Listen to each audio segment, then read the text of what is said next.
जय हिंद, नमस्कार साथियों। स्वागत है आप सभी का यूपीएससी के टेस्ट यूट्यूब चैनल पर। तो साथियों, आज की इस क्लास में हम देखने वाले हैं यूपी होमगार्ड भर्ती से रिलेटेड जीके के टॉप 25 प्रश्न जो कि आपकी परीक्षा में पूछे जाने वाले हैं। तो आप वीडियो को ध्यान से देखिएगा।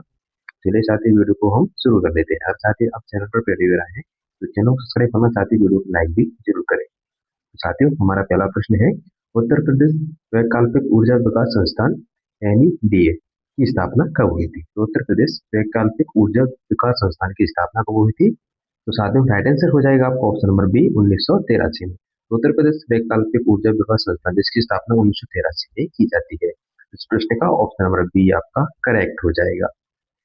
साथियों, प्रश्न नंबर 2 हमारा आपके सामने है, उत्तर प्रदेश नगर निगम अधिनियम कब पारित हुआ था? तो उत्तर प्रदेश नगर निगम अधिनियम कब पारित किया गया था? साथियों, राइट आंसर हो जाएगा आपका ऑप्शन नंबर बी, 1959 में। उत्तर प्रदेश नगर निगम अधिनियम जो कि आपका 1959 में पारित हुआ था।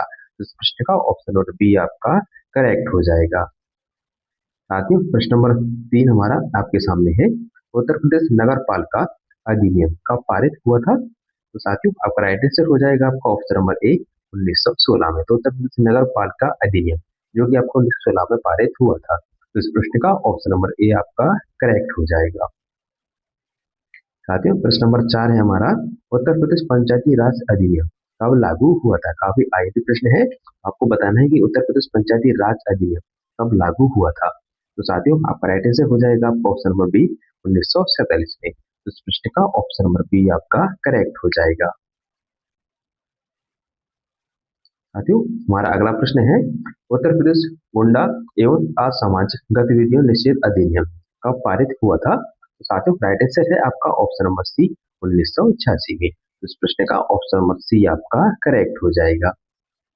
साथ ही हमारा अगला प्रश्न है, Uttar Pradesh fire prevention and fire safety अधिनियम कब लागू हुआ था? तो साथियों, Uttar Pradesh fire prevention and fire safety अधिनियम कब लागू हुआ था? तो साथियों, राइट आंसर हो जाएगा आपका ऑप्शन नंबर बी, 2005 में।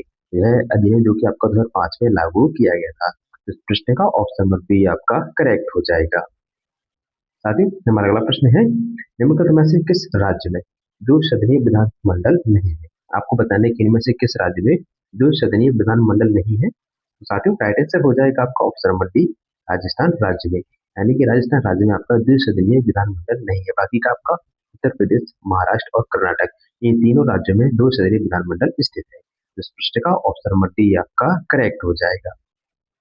साथियों, अगला प्रश्न है, उत्तर प्रदेश विधान परिषद की स्थापना कब हुई थी? उत्तर प्रदेश विधान परिषद की स्थापना कब की जाती है? तो साथियों, राइट आंसर हो जाएगा आपका ऑप्शन नंबर थ्री, 1937 में। यानी कि उत्तर प्रदेश विधान परिषद की स्थापना आपकी 1937 में की जाती है।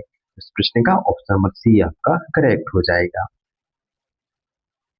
साथियों, हमारा अगला प्रश्न है, उत्तर प्रदेश विधान परिषद की पहली बैठक कब हुई थी? तो उत्तर प्रदेश विधान परिषद की पहली बैठक कब की जाती है? तो साथियों, राइट आंसर हो जाता है आपका ऑप्शन नंबर सी, 29 जुलाई 1937 को उत्तर प्रदेश विधान परिषद की पहली बैठक आयोजित की जाती है।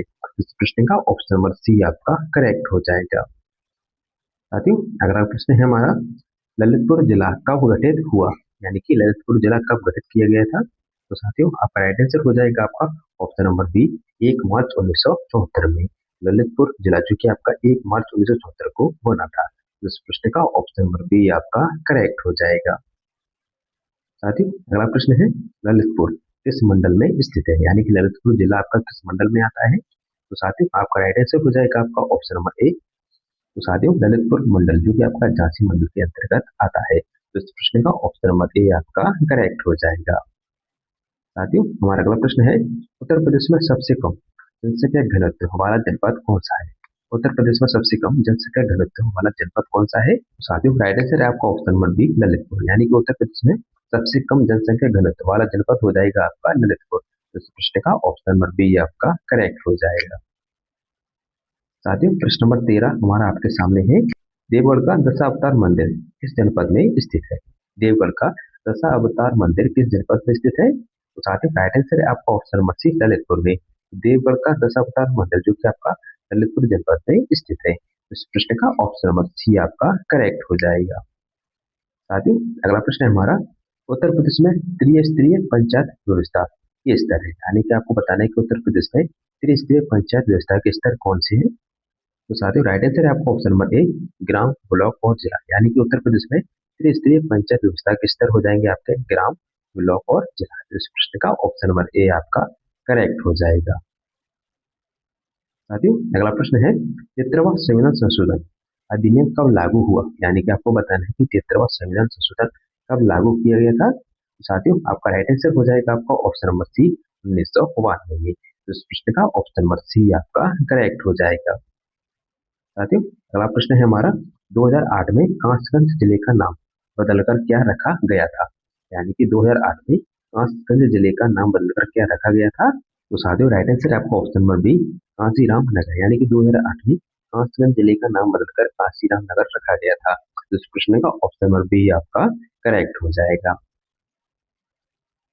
साथियों अगला प्रश्न है, एक जिला एक उत्पाद योजना की शुरुआत कब हुई, एक जिला एक उत्पाद योजना की शुरुआत कब की गई थी। तो साथियों राइट आंसर है आपका ऑप्शन नंबर बी, 24 जनवरी 2018 को, यानी कि एक जिला एक उत्पाद योजना की शुरुआत जो की आपकी 24 जनवरी 2018 को की जाती है। तो इस प्रश्न का ऑप्शन नंबर बी आपका करेक्ट हो जाएगा। साथियों साथियों अगला प्रश्न है, पीएम कुसुम योजना का मुख्य उद्देश्य क्या है, पीएम कुसुम योजना का मुख्य उद्देश्य कौन सा है। तो साथियों राइट आंसर है आपका option number B, solar pump लगाना, यानी कुसुम पीएम कुसुम योजना का मुख्य उद्देश्य है आपका सोलर पंप लगाना। तो इस प्रश्न का ऑप्शन नंबर बी आपका करेक्ट हो जाएगा। साथियों प्रश्न नंबर 19 है हमारा, उत्तर प्रदेश का सबसे पश्चिमी जनपद कौन सा है, उत्तर प्रदेश का सबसे पश्चिमी जनपद कौन सा है। तो साथियों राइट आंसर है आपका option number C, Shamli, Shamli जो कि आपका उत्तर प्रदेश का सबसे पश्चिमी जनपद है। इस प्रश्न का ऑप्शन नंबर सी आपका करेक्ट हो जाएगा। साथियों अगला प्रश्न है, उत्तर प्रदेश का सबसे दक्षिणी जनपद कौन सा है। तो साथियों राइट आंसर है ऑप्शन नंबर बी, सोनभद्र, जो कि उत्तर प्रदेश का सबसे दक्षिणी जनपद है। तो इस प्रश्न का ऑप्शन नंबर बी आपका करेक्ट हो जाएगा। साथियों अगला प्रश्न है, नेपाल की सीमा उत्तर प्रदेश के कितने जनपदों को स्पर्श करती है। तो नेपाल की सीमा उत्तर प्रदेश के कितने जनपदों को स्पर्श करती है। तो साथियों राइट आंसर हो जाएगा ऑप्शन नंबर सी, 7। तो नेपाल की सीमा जो कि उत्तर प्रदेश के 7 जनपदों को स्पर्श करती है। तो इस प्रश्न का ऑप्शन नंबर सी आपका करेक्ट हो जाएगा। साथियों अगला प्रश्न है, VRGF योजना के अंतर्गत उत्तर प्रदेश के कितने जिले शामिल किए गए हैं। तो साथियों राइट आंसर है ऑप्शन नंबर सी, 35, यानी कि VRGF योजना के अंतर्गत उत्तर प्रदेश के 35 जिले शामिल किए गए हैं। तो इस प्रश्न का ऑप्शन नंबर सी आपका करेक्ट हो जाएगा।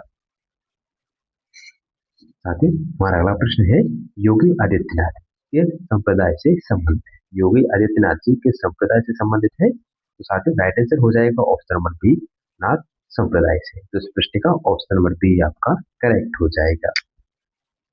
साथियों अगला प्रश्न है, योगी आदित्यनाथ का मूल नाम क्या है। तो योगी आदित्यनाथ जी का मूल नाम कौन सा है। तो साथियों राइट आंसर हो जाएगा आपका option number C, Ajay Singh Bisht ही योगी आदित्यनाथ जी का मूल नाम है। तो इस प्रश्न का ऑप्शन नंबर सी आपका करेक्ट हो जाएगा।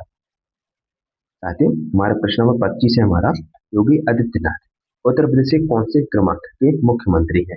काफी आईपी प्रश्न है, योगी आदित्यनाथ जी उत्तर प्रदेश के कौन से क्रमांक के मुख्यमंत्री है। तो साथियों राइट आंसर हो जाएगा ऑप्शन नंबर सी, 21, यानी कि 21वें क्रम के योगी आदित्यनाथ जी उत्तर प्रदेश के मुख्यमंत्री है। तो इस प्रश्न का ऑप्शन नंबर सी आपका करेक्ट हो जाएगा।